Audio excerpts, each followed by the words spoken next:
ఏ rex చెప్పరా. అక్క ఎక్కడున్నావు? నేను షాపింగ్లో ఉన్నాను. ఏంట్రా? పో, నీకు మంచి సర్ప్రైజ్ ఇద్దాం అనుకున్నానే. సర్ప్రైజా?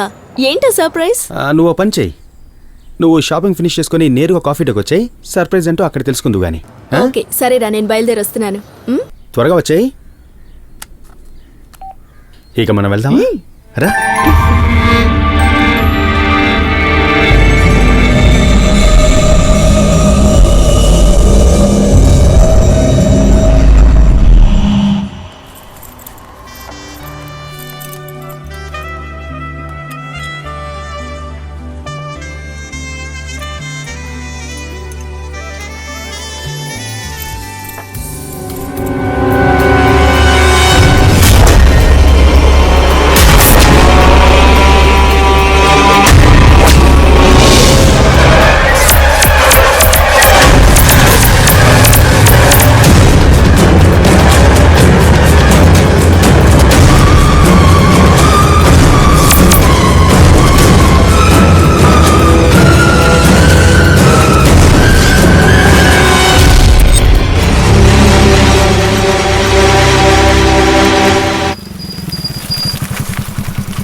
ఏ లూసు, రానంటే రానని చెప్పొచ్చుగా.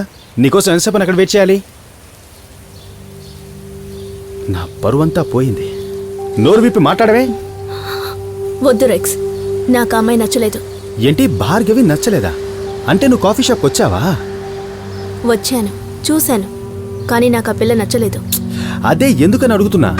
ఒకసారి చెప్తే నీకు అర్థం కాదా? నాకు ఆ పిల్ల నచ్చలేదు. హే, నీకు నచ్చకపోవడానికి తనేం తప్పు చేసిందని? తను చాలా మంచి పిల్ల చెని. తనతో ఒకసారి మాట్లాడి చూడు, పరిచయం పెంచుకో. తను నీకు బాగా నచ్చుతుంది. నువ్వు కూడా లవ్ చేసేగా పెళ్లి చేసుకున్నావు. మరెందుకే భార్గవిని అనవసరంగా అవాయిడ్ చేస్తున్నావు? ఎవరిని అవాయిడ్ చేయాల్సిన అవసరం నాకు లేదు. ఎందుకు భార్గవి విషయంలో ఇలా నడుచుకుంటుంది?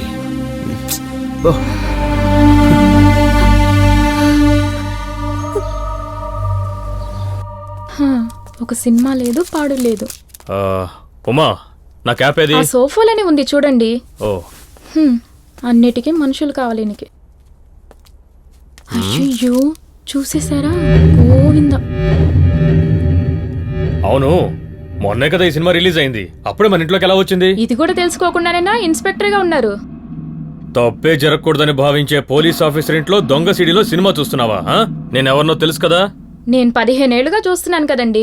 దీన్ని ఎక్కడ తీసుకున్నావని అడుగుతున్నా. అనుకున్నా నెక్స్ట్ మీరు ఈ ప్రశ్న అడుగుతారనుకున్నా. నన్ను చూస్తే ఊటీయే వణుకుతుంది, నీకు తెలుసు కదా. ఊటీలో చలికి వణుకుతారండి. ఏంటి ఎగతాళా? ఈ సీడీ నీకెవరిచ్చారో కనిపెడతాను చూడు. దీనికేం తక్కువ లేదు.